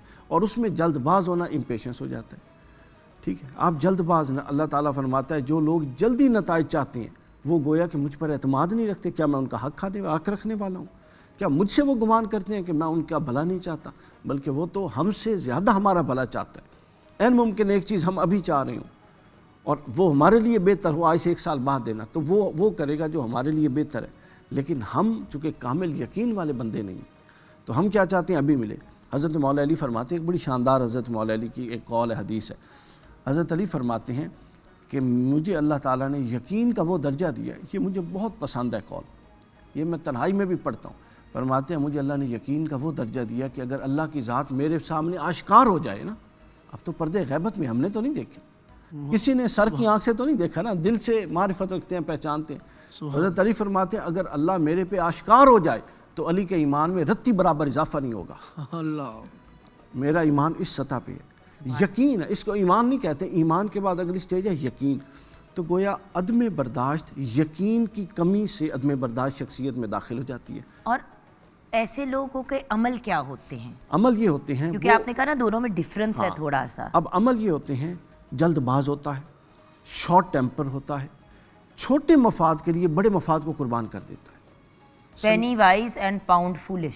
हाँ, संजीदा नहीं होता, छोटी सी बात को फील कर लेता है अगला बंदा। मुमकिन है कुछ तनकीद मुस्बत भी होती है। वो शॉर्ट टेम्पर बंदा जो अदम पेशेंस वाला, वो खुद उसको अपनी मतलब ये तो मेरे ऊपर तनकीद की जा रही है, जबकि ऐसा नहीं होना चाहिए। अपने अंदर की मैं ही नहीं मरती लोगों की। हाँ, अच्छा, अब ये जो पेशेंस होती है ना जी, ये पेशेंस और इम्पेशेंस, इसका बजाय इसके कि हम किसी टेक्निकल इल्मी चीज़ में जाए, मैं एक बड़ी खूबसूरत मिसाल देना चाहता हूँ, जी समझ आ जाएगी सबको। मैं चाह रहा हूँ हमारे जितने लोग सेट पे हैं वो ज़रा तवज्जो से सुने, बड़ी दिलचस्प मिसाल है। हिंदुस्तान की बात है, इंडिया की, पुरानी, अभी पार्टीशन नहीं हुई थी, तो एक बुज़ुर्ग थे बहुत बड़े, हज़रत ख्वाजा मोइनुद्दीन चिश्ती अजमेरी के मुरीद थे। अच्छा फुटबॉल का मैच था, ज़ाहिर है गेमें तो होती थी, फुटबॉल के मैच में कुछ मुरीदीन आए, उन्होंने कहा सर आप ही आएँ, तशरीफ़ लाएँ हज़रत साहब, बैठें। उन्होंने कहा मेरा क्या काम, उन्होंने कहा चले आप वैसे आके बैठ जाएँ। वो आके वहाँ बैठ गए, तो लड़के नौजवान फुटबॉल खेलने लगे। ये जुगन आपने इसको बांधना और हमेशा कोड करनी है इस बात को। अच्छा, वो फुटबॉल खेलने लगे, एक शख्स था वो बड़ा तनकीद करता था बुज़ुर्गों पे। उसने कहा लो जी अब यहाँ आ गए फुटबॉल मैच, वैसे कहते हैं जी अल्लाह अल्लाह करो, यहाँ आ गए, इनका क्या काम। वो बंदा आया जो तनकीद करता था, उसने कहा बाबा जी तुसी इत्थे की करन आ गए हो, ये फुटबॉल दा मैच इत्थे तुहानू की हासिल होएगा, क्या आपको हासिल होगा। उन्होंने कहा मुझे हासिल बहुत कुछ हो रहा है। वो कहते हैं क्या हो रहा है, कहते हैं फुटबॉल जो है ना उसने मुझे बहुत बड़ा सबक दिया जो इससे पहले मेरे जहन में नहीं था। उसने कहा जी फुटबॉल ने क्या सबक दे दिया। उन्होंने कहा मैंने आलम ख्याल में फ़ुटबॉल से पूछा कि तेरा क्या कसूर है, तू इधर से आता है तुझे ठोकर मारी जाती है, इधर से आता है फिर तुझे ठोकर मारती है, सुभान और जिसमें जितना जोर है वो उतने जोर से ठोकर मार। तो वो पूछता जी फुटबॉल ने क्या जवाब दिया।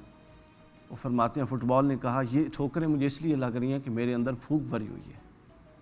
हाँ, मेरे अंदर फूक आकड़ भरी। है, वाह वाह वाह, समझे? फूक भरी हुई है, तो कहते हैं अभी अगर मेरे अंदर से ये निकल जाए तो मुझे कोई भी नहीं मारेगा। कोई भी नहीं मारेगा। जाहिर ही, क्योंकि जब फुटबॉल में से भूख निकल जाती है तो जैसे बच्चे कहते हैं फुस हो जाता है, तो उसको ठुड्डा मारने तो का बस क्या फायदा। जब तक आप अपने अंदर से, और पेशेंस का बात यह है, ये फूक जब अंदर से निकल जाती है, मैं कोई शय हूँ, मैंने ये कर दिया, मेरे साथ ये हो गया। जुगन इज्जत कभी चाहने से नहीं मिलती, इज्जत बेनियाजी से मिलती है, हुस्न अखलाक से मिलती है, सच्चाई तकवा से से मिलती मिलती है। है, बिल्कुल। इज्जत की जो तलबगार फिरता ना, मुझे इज्जत नहीं मिली, उसको कभी कोई इज्जत नहीं देता। हाँ हाँ, बल्कि जो इज्जत मांगता है एक्चुअली वो डिजर्व ही नहीं कर रहा होता, इसलिए मांग रहा होता है। वाह वाह, अल्लाह का जो निज़ाम है उसमें जिसने उसको देनी है उसको वो दे रहा होता है। आप, मुझे एक दफ़ा मुझे याद है मेरी अम्मी ने कहा था कि यू कांट डिमांड रिस्पेक्ट, आप डिमांड नहीं कर सकते, नहीं कर सकते। आप कमांड करते हैं अपने बिहेवियर से, जी बिल्कुल, अपने एक्शन से। जी बिल्कुल, हर इंसान इज्जत का मोहताज होता है, लेकिन दूसरों को बेइज्जत करके ये एक्सपेक्ट करता है कि उसको इज्जत मिलेगी। ऐसा नहीं होता। हो नहीं सकता, वो नहीं सकते। हो नहीं सकता। तो लिहाजा बुनियादी बात है वो फूक वाली फुटबॉल के अंदर, कितनी खूबसूरत बात है वैसे। और कितने आसान अंदाज में पूरा फलसफा समझ आ गया कि जब तक वो फूक रहेगी तब तक किक लगती रहेगी, वो इधर से लगे वो इधर से लगे, वो जानने वाला मारे वो ना जानने वाला मारे, ये कानून है। लेकिन देखिए, एक ये भी तो पहलू है बर्दाश्त का, पेशेंस का, कि हर जगह से इंसान के ऊपर जुल्म हो रहा है, ज़्यादती हो रही है। कुछ ऐसे भी लोग हैं हमारी सोसाइटी में जो पिसे हुए होते हैं। मैं आपको एग्जांपल देती हूँ, जो हमारे मुल्क में नॉन मुस्लिम कम्युनिटी है, उनके साथ कभी कभी लोग बहुत बुरी तरह से पेश आते हैं, और बड़ी दफ़ा, बल्कि थोड़ी दफ़ा नहीं, बहुत दफ़ा प्रॉपर जो मज़हब को फॉलो करने वाले लोग भी हैं वो इस जगह पे जाके कोताही करते हैं, हमने नहीं साथ खाना खाना, हम तो इनके साथ खा भी नहीं सकते, हम तो फलां उसने प्लेट में खा ली है जिसमें हम खाना खाते हैं, तो अब हम वो प्लेट नहीं इस्तेमाल करेंगे। आई एम सॉरी, किसी को अगर बात बुरी लग रही है तो माय अपॉलॉजीज़, लेकिन ये मेरे अपने घर में भी 2-4 दफ़ा हो चुका है। तो जिन लोगों ने ये बात कही कि बाजी हम नहीं खाएंगे उन प्लेटों में जिनमें इन्होंने खाया क्योंकि ये क्रिश्चियन है, तो मैंने कहा ठीक है, तो फिर आप यहाँ पे जॉब ना करें, क्योंकि मैं भी उसी प्लेट में खाती हूँ, उसमें वो खाते हैं, आप भी उसमें खाएंगे, आपको नहीं पसंद आप जॉब ना करें। अब मना कहीं नहीं है साथ खाने से, खुद ही फैसला कर लिया।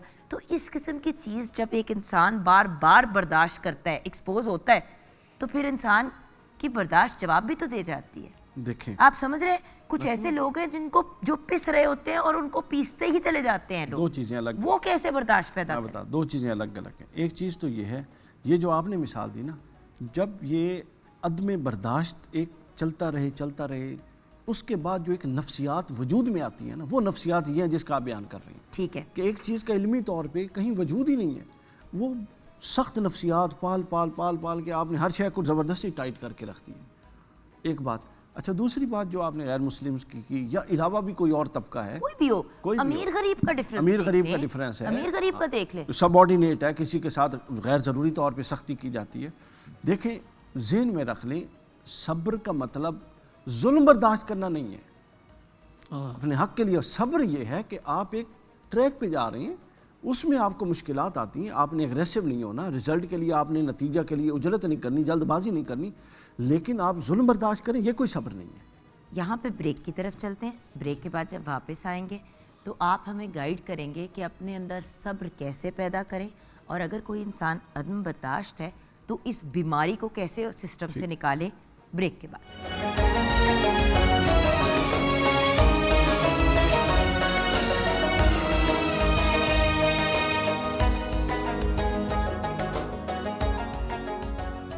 Welcome back from the break viewers. हमारे साथ हैं हमारे प्यारे भाई डॉक्टर अली वक़ार कादरी।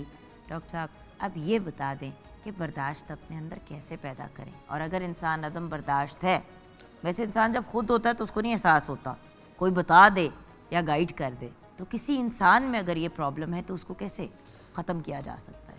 ये प्रॉब्लम कहीं आसमान से किसी ने उतर के ख़त्म नहीं करनी, आपने ख़ुद ख़त्म करनी है।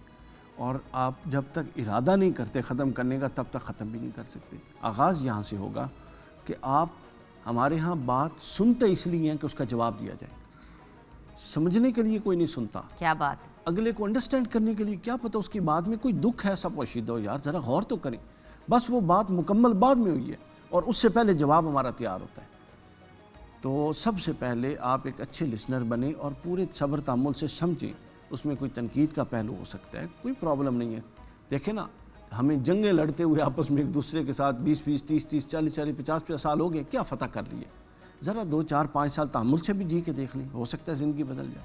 तो सबसे पहले तो यह है कि मतलब प्रॉम्प्ट रिस्पॉन्स ना करें, बड़ी जल्दी रिएक्टिव ना हो जाएं, हर बात पे रिएक्शन देना छोड़ दें। ये बुनियाद है इम्पेशेंस की। हाथ सबसे पहले तभी उठता है जब बंदा अपने आप को काबू नहीं कर पाता।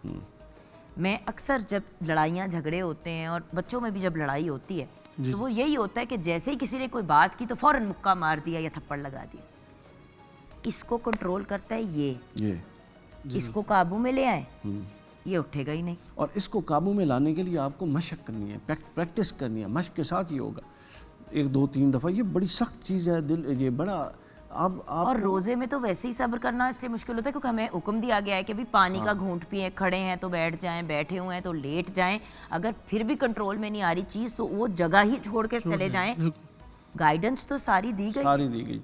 तो सबसे ज़्यादा ये इम्पोर्टेंट ये है कि ख़ुद बर्दाश्त करें, फ़ौरन रिएक्शन ना दें। कोई ऐसी बात हो जाए नापसंदीदा तो इस्लाम कहता है, जिस तरह आपने बताया, वज़ू कर लें, जगह बदल लें, वहाँ से थोड़ी देर के लिए चले जाएं। वहाँ रहेंगे तो आपको पता है काबू नहीं रख सकेंगे। तो ऐसे बहाने ढूंढें जिससे आप उससे बच सकें ज़्यादा से ज़्यादा। ये चीज़ आपका इंशराह सतर और आपका ज़र्फ़ इसी से बड़ा होगा। एक बुज़ुर्ग का मैं कॉल पढ़ रहा था, वो कहते हैं कि ज़र्फ़ तब बड़ा होता है कि जब आप किसी की इतनी सी नेकी देखें ना, उसको इतना बना के बयान करें, और जब किसी का इतना सा ऐब देखें ना, उसको यूँ छुपा लें कि जैसे है ही कोई नहीं। भाई किसी के ऐब वैसे ही पब्लिसाइज करना बड़ी बुरी बात है। और जिस चीज़ पे मैं अक्सर अली भैया आपको फ़ोन करती हूँ और कहती हूँ भैया अब मुझे बताएं, अब फलां बात मेरे बारे में हो रही है या फलां बात मेरे किसी जानने वाले के बारे में हो रही है, मैं ये कहने लगी हूँ, तो हर बार भैया यही कहते हैं कि भाई एक चुप 100 सुख चुप हो। ऐसे ही ये कुछ बुराइयां ऐसी होती हैं जिनके ऊपर कमेंट करने से वो बुराइयां और पॉपुलर हो जाती हैं। आप खुद उसका हिस्सा बन जा रहे हैं, पता ही नहीं लग रहा होता। मैं आपको एक बात बताऊं, हज़ूर अलैहिस्सलातु वस्सलाम जब मेराज से तशरीफ़ लाए ना, तो अल्लाह ताला ने एक आपको वो दी, दस्ता चाद जुब्बा दिया, फरमाया कि, और वही फरमा दी कि ये किसको देना है। हज़ूर अलैहिस्सलाम आए, हज़ूर ने फरमाया, हज़रत अबू बकर बैठे थे, तो कहा कि अबू बकर सिद्दीक़, अगर मैं ये तुम्हें दूँ तो तुम क्या करोगे? उन्होंने कहा, या रसूल अल्लाह, मैं लोगों में सच का प्रचार करूँगा। फरमाया, बड़ी अच्छी बात है। हज़रत उस उमर से पूछा, उन्होंने कहा, अगर मुझे देंगे तो मैं अदल करूँगा और लोगों में इंसाफ करूँगा। हज़ूर ने फरमाया, बड़ी अच्छी बात है। हज़रत उस्मान रज़ी अल्लाह तआला अन्हु से पूछा, उन्होंने अर्ज़ की कि मैं और सखावत करूँगा, लोगों में बाँटूँगा। हज़ूर ने फरमाया, अच्छा ठीक है, ये वो जवाब नहीं है मतलूबा। फिर हज़रत अली आए, हज़रत अली से पूछा, उन्होंने कहा या रसूलल्लाह जिस तरह आप ये मेरे कंधे पे डालेंगे, मैं जिस कैब देखूंगा इसको उसी तरह उसके ऐप पे डाल दूंगा। तो हुजूर ने फरमाया यही वो हुक्म था जो अल्लाह ने मुझे दिया था, कि जो ये हुक्म देगा, जो ये फ़िक्र रखेगा, सोचे ये चादर उसको मिलेगी, तो हमने ये इन हस्तियों का सिर्फ जिक्र नहीं करना। देखें इससे आगे हुज़ूर पाक सल्लल्लाहु अलैहि वसल्लम और उनके अहले बैत ने जितने जुल्म देखे, जो जो एक्सपीरियंसेस जिनसे आप गुजरे, उनको सुन के इंसान के रोंगटे खड़े हो जाते हैं। बिल्कुल ऐसे। तो जिसने उनको बर्दाश्त किया, कितनी हज़ीम बल्कि एक हस्तियाँ मिनट गुजरते गुजरते सिर्फ एक मिनट, आपको अगर सब्र चाहिए ना या इम्पेशंस चाहिए, तो अहले बैत से बड़ा कोई घर है। इमाम ज़ैनुल आबिदीन के पास एक शख्स आया और आके क़याम किया, मेहमान रहा, जाते हुए वो कहते खिदमत की, खाने खिलाए, सब कुछ किया, हत्ता के रिवायात में है कि रात को उसके कमरे का चिराग भी खुद सुबह जलाते और रात को बुझा देते कि उसको ये भी तकलीफ़ न करनी। सुभान अल्लाह। जाते हुए उसने कहा कि लगता है आपने मुझे पहचाना नहीं। तो इमाम ने फरमाया कि क्यों? कहते हैं कि अगर आप पहचानते तो ये सलूक ना करते। फरमाते हैं मैं तेरे हाथ को उस दिन से पहचानता हूँ जब तू वार कर रहा था मेरे बाबा के ऊपर। उस वक्त हम तुम्हारे पास थे और हम तुम्हारे मेहमान थे और वो तुम्हारा किरदार था। इस वक्त तुम हमारे पास हो और तुम हमारे मेहमान हो और ये हमारा किरदार। तो आपने जब अच्छाई करनी होती है तो रिस्पॉन्स देख के नहीं करते। बिल्कुल बिल्कुल। फाइनली किसी प्यारी सी बात, किसी पॉजिटिव बात पे हमारी आज की गुफ्तगू को क्लोज करें प्लीज़ अली भाई। पॉजिटिव बात यही है कि जब आप किसी की तरफ एक उंगली करते हैं तो आपकी तरफ 4 उंगलियां होती हैं। तो लिहाजा अपनी इस्लाह कीजिए। मेरे पास जो है ना जी, अच्छा सबसे बड़ी इन्वेस्टमेंट जो है पता है क्या है? मैंने अपने ऊपर सबसे बड़ी इन्वेस्टमेंट करनी है, अपने नॉलेज पर, अपनी एथिक्स पर, अपनी स्पिरिचुअलिटी पर, अपनी डीलिंग पर, अपनी एटीट्यूड पर। हम अपने आप को सारा का सारा छोड़ के लोगों पे इन्वेस्टमेंट करने लगे, उन्होंने ठीक होना चाहिए, उन्होंने ठीक होना चाहिए, उन्होंने, वो हमारी जिम्मेदारी नहीं है। फिर हज़रत अली का तज़किरा बार बार आ रहा है। मौला अली के पास एक शख्स आया और वो कहता है मैं जा रहा हूँ तबलीग करने, मुझे कोई नसीहत फरमाए। हज़रत अली ने फरमाया ज़ुबान बंद रखना। वो बड़ा परेशान हो गया, मैं तो जा ही बोलने के लिए रहा हूँ, आप कह रहे हैं ज़ुबान बंद रखना।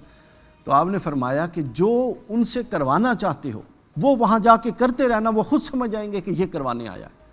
अगर कहते रहोगे और करोगे नहीं तो उसका असर नहीं होगा। तो लिहाजा आप, अब हमारे बच्चे हैं, आप बच्चों को नमाजी बनाना चाहते हैं, 100 दफ़ा चीखें, आप नहीं पढ़ेंगे बच्चे नमाजी नहीं बनेंगे। आप सच बुलाना चाहते हैं बच्चों से और आप झूठ बोलते हैं, आप कहते रहें चीख चीख के सच बोलो, बच्चा सच नहीं बोलेगा। ये एक नज़म है, एक डिसिप्लिन है।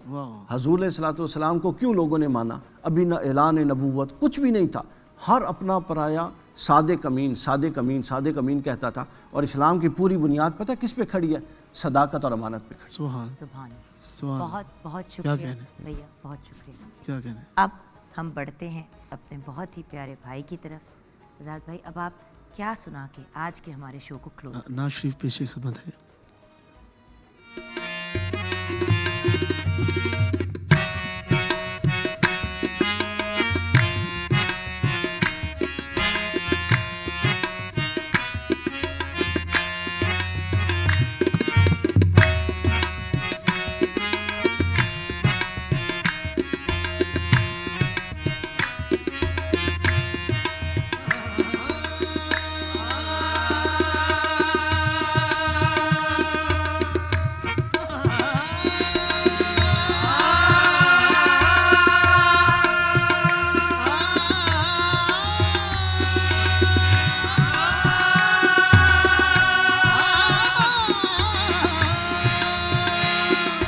बलगल गुलाब कमालही, बलगल गुलाब कमालही, बलगल गुलाब कमालही, बलगल गुलाब कमालही,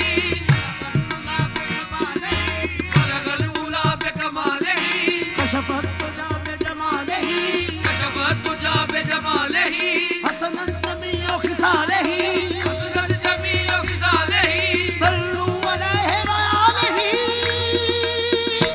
कमली वाले मुहम्मद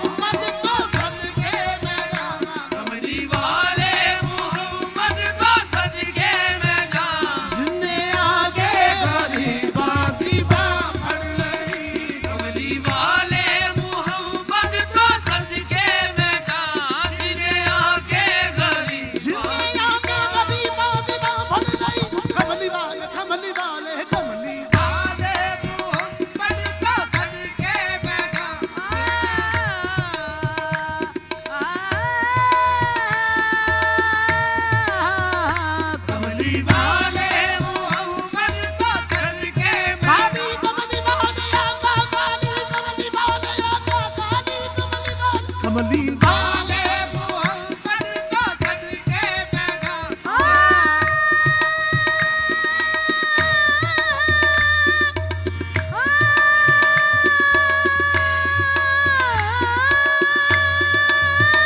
कमली वाले मोहम्मद को सदके में जिन्हें आगे गरीबा दीवा पड़ गई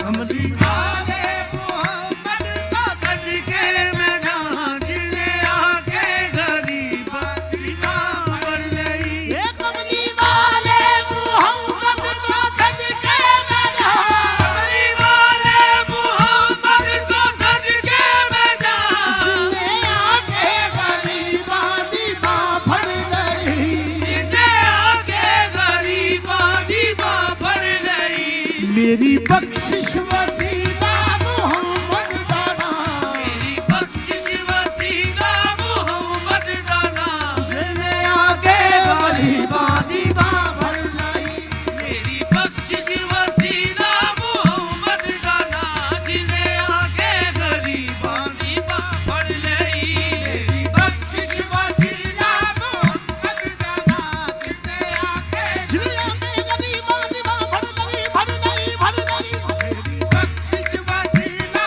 मोहम्मद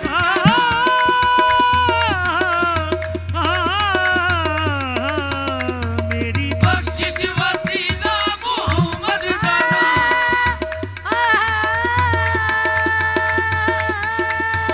मेरी बख्शिश वसीला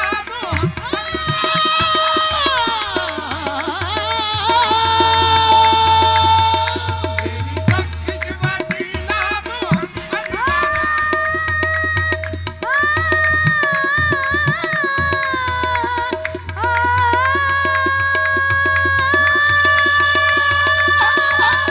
मेरी बख्शिश वसीला मोहम्मद दाना जिन्हें आगे गरीबा दीवा पड़ गई दसों गारा रोया ते गिरना नहीं दसों गारा रोया ते गिरना नहीं दसों गारा रोया ते गिरना नहीं दसों गारा रोया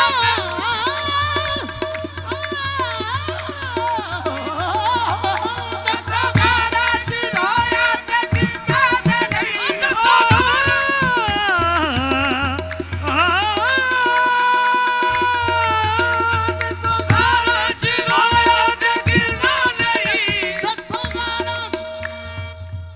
दसों गारा रोया ते गिरना नहीं दसों गारा रोया ते गिरना नहीं पैदा सोना जे होया ते गिरना नहीं पैदा सोना जे होया ते गिरना नहीं क्यों नहीं मंगदे तुसी काली कमली दी छां क्यों नहीं मंगदे तुसी काली कमली दी छां जिन्हें आगे गरीबा दी बां फड़ लई क्यों नहीं मंगदे तुसी काली कमली दी छां जिन्हें आगे गरीबा दी बां फड़ लई क्यों नहीं मंगदे तुसी काली कमली दी छां जिन्हें आगे गरीबा दी बां फड़ लई लाया बदवानू सीने कमाल होया लाया बदवानू सीने कमाल होया लाया बदवानू सीने कमाल होया कोई हबशी तो हजरत बिलाल होया कोई हबशी तो हजरत बिलाल होया आए दरते सवाली नु कीती नैना आए दरते सवाली नु कीती नैना जिन्हें आगे गरीबा दी बां फड़ लई आए दरते सवाली नु कीती नैना जिन्हें आगे गरीबा दी बां फड़ लई आए दरते सवाली नु कीती नैना जिन्हें आगे गरीबा